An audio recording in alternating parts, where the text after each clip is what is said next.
జుంటి తేనె ధారల కంటే మధురమైన వాక్యాన్ని అనుదినము విందాం, అందరికీ వినిపిద్దాం.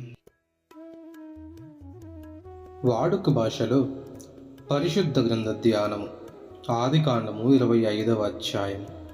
ఆ తరువాత అబ్రహాము మరో ఆమెను వివాహమాడాడు.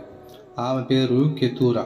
ఆమె అతనికి కన్న సంతానం జిమ్రాను, యొక్షాను, మెదాను, మిద్యాను, ఇష్బాకు, షువహు, యొక్తానుకు షెబా, దదాను జన్మించారు.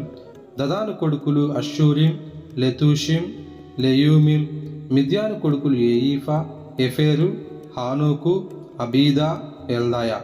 వీరంతా కెతూరా సంతతి వారు. అయితే అబ్రహాము తనకు కలిగినదంతా ఇస్సాకుకే ఇచ్చాడు.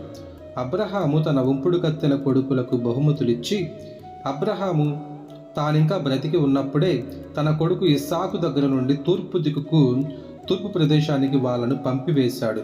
అబ్రహాం బ్రతికిన సంవత్సరాలు మొత్తం 175.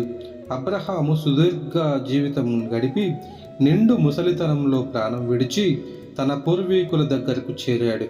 అతని కొడుకులు ఇస్సాకు, ఇష్మాయేలు మక్పేలా గుహలో అతన్ని పాతిపెట్టారు. అది హేతువాడైన సోహరు కొడుకు ఎఫ్రోనుకు చెందిన మైదానంలో మమ్రేకి ఎదురుగానే ఉంది. అబ్రహాము హేతు సంతతి వాళ్ళ దగ్గర కొనుక్కున్న